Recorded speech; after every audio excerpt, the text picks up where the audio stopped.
d'être avec nous sur Radio J. Nous sommes ensemble jusqu'à 9h et il nous a rejoint en studio le président du Consistoire central de France, Élie Corchia. Bonjour. Bonjour Ilana. Merci d'être avec nous sur Radio J. Alors ce matin, on va parler évidemment d'un livre. Dans quelques instants, comme chaque vendredi, vous nous emmenez un roman, je crois. Mais avant l'actualité et direction Jérusalem ce matin, je crois. Oui, c'était pour parler avec vous d'un thème qu'on n'a jamais traité au cours de ces 2 dernières années. C'est le Beth Sandler.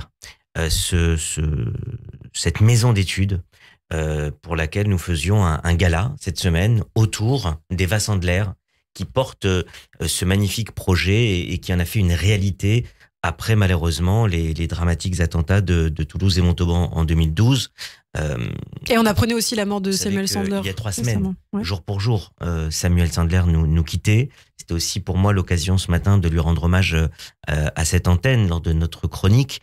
Il y a 2 ans, presque 2 ans, en 2022, à l'occasion du 10e anniversaire des attentats, vous aviez organisé ici, un vendredi matin, une émission spéciale que j'ai retrouvée sur Internet après le décès de Samuel, où nous étions, Samuel et moi, avec vous pour expliquer comment, 10 ans plus tard, l'atrocité de ces attentats qui avaient coûté la vie à Jonathan, bien sûr son fils, Gabriel Herrier, ses petits-enfants, et puis la petite Myriam Monsonego, à qui on pense aussi ce matin.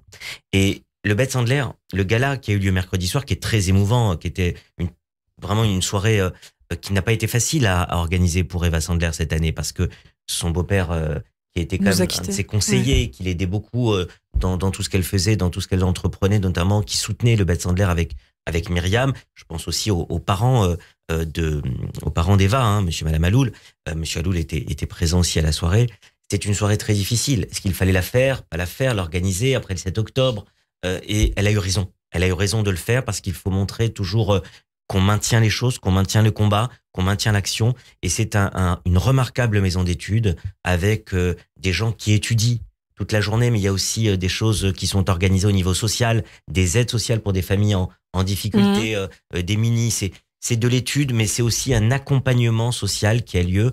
C'est à Jérusalem. Et elle a annoncé lors de ce gala qu'ils ont trouvé un endroit, un terrain où ils vont pouvoir construire un bâtiment entier autour du Beth Sandler, sachant que le Beth Sandler existe d'ores et déjà avec tous les gens qui étudient et qui agissent dans ce cadre. Et donc, nous étions là-bas avec des représentants, évidemment les représentants du Consistoire de Paris. J'ai été avec le Grand Main de France, du Consistoire de Paris, de la communauté de Versailles, puisque évidemment, Samuel était président de la communauté de Versailles et plusieurs de ses membres étaient présents autour du président Maurice El-Kaïm et l'administratrice autour de lui.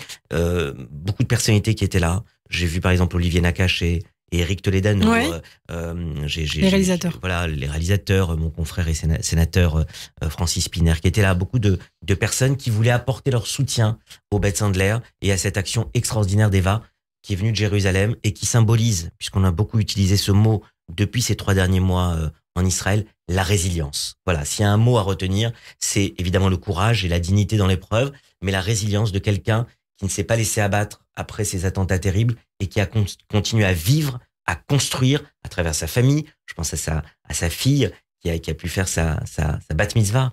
Et Samuel était tellement heureux, fier de cette petite fille qui était un bébé lorsque les attentats de 2012 ont eu lieu. Et puis voilà, elle a refait sa vie, elle construit, elle bâtit. Et nous serons là pour continuer à l'aider. Et c'est pour ça que je voulais mettre le Beth Sandler de Jérusalem à l'honneur ce matin. Eh bien, merci beaucoup de nous l'avoir fait découvrir. Alors, bien sûr, comme chaque vendredi, Élie aussi, vous nous apportez un livre, une lecture pour Shabbat, parce que ce soir, c'est Shabbat. Et je crois que ce matin, c'est un roman.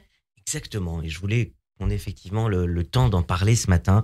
C'est un roman que j'ai lu donc la semaine dernière, qui est un des romans de cette rentrée passionnante de Jean Hatzfeld. Jean Hatzfeld, c'est un grand journaliste et un écrivain qui a publié un certain nombre de livres, qui a une très belle carrière de journaliste, notamment de chroniqueur de guerre. Il a été sur le terrain lors de la guerre d'ex-Yougoslavie, il a été sur le terrain lors de la guerre du Rwanda notamment. C'est un grand journaliste qui en même temps a livré beaucoup de livres et notamment qui ont pour toile de fond souvent la guerre. Lui dont les parents ont été cachés au Chambon-sur-Lignon, en Auvergne, sur cette terre, comme vous le savez, ce plateau du Chambon-sur-Lignon qui a été reconnu juste parmi les nations. Eh bien, Jean Hatzfeld, aujourd'hui, nous livre un livre qui s'appelle « Tu la retrouveras » et qui est un livre entre, j'allais dire, onirique et tragique à la fois, mais avec une histoire d'enfant Et c'est ça qui est remarquable. C'est à hauteur d'enfant. Ouais. Nous sommes dans l'été 44-45, Ilana. Nous sommes à Budapest. Budapest qui, à ce moment-là, dans cet hiver 44-45, période charnière, est à la fois occupée par les nazis, mais encerclée par l'armée rouge qui commence évidemment à pénétrer la ville. Et on est dans un zoo un petit peu abandonné avec deux petites filles, et c'est le pitch du livre. Hein. Deux petites filles, la première qui s'appelle Shendel, elles ont une dizaine d'années. La première s'appelle Shendel, elle est juive, et elle est perdue, elle est dans ce zoo, elle essaie de survivre toute seule. Et puis la deuxième, elle s'appelle Izeta, c'est une petite tzigane qui est dans ce zoo.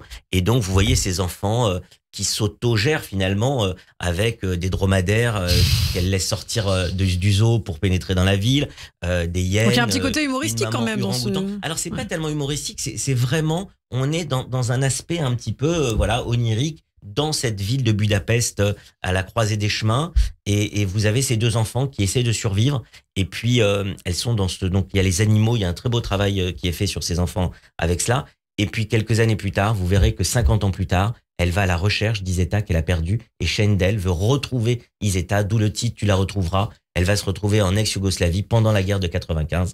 Et on est 50 ans plus tard. Eh bien, une lecture à découvrir. Merci beaucoup, Elie Korchia. Tu la retrouveras de Jean Hatzfeld, effectivement, à la semaine prochaine. Radio J. Zoom Israël.